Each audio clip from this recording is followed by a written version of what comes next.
开了，哎，老是格力3P 的贵属空调啊，因为拆下来放置了大概3年时间，因为这个保存不当呢，多花了将近1000块钱啊。今天带大家了解一下，这是一台格力的老式定频空调啊，拆下来放了大概3年时间，然后因为保存不当，你看这个铜管的话，这个地方已经死折了啊。现在这套管子不会用啊，为啥呢？因为它这个管子呢还是个铝管，不是纯铜的。看一下，这个就是铝管，这是一层塑料，前面这一节是铜的，所以说这套管子不会用了，然后直接换了一套。这个管子1米的话大概130、140左右，因为它这个管子比较粗，它是16的铜管。看一下，现在咱们空调上配备的管子呢，一般都是12的铜管。这个老机子它铜管比较粗，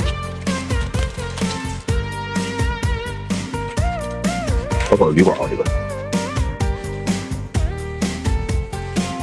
还有它这个室外机，这也不知道是哪位师傅干的活啊。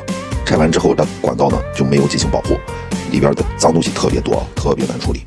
目前的办法只有先拿纸巾把管道内壁的丸子呢先清一下，待会儿咱们拿那个内牛角扳手把阀门打开，用制冷剂吹一下这个管道内壁，看能不能把这个脏东西全部吹出来啊。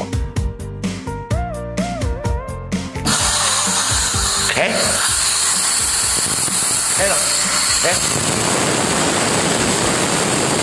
这个方法应该可行，看着虽说有点压缩机油喷出来了，但是问题不大啊。接下来我们把吸阀门，也就是高压管也开一下，把管道内壁吹一下，吹干净。然后咱们关闭阀门，然后检查一下这个管道内壁是否清理干净了。看一下这个纸巾上面还行。这台空调安装的时候，咱们的客户要求很特别啊。它这个空调呢是放在这个位置，然后是底下的话它要抬高一点，然后待会儿做焊一个架子，然后把室内机直接挂在墙上。不让这个室内机挨着地，离地的话大概有85公分左右。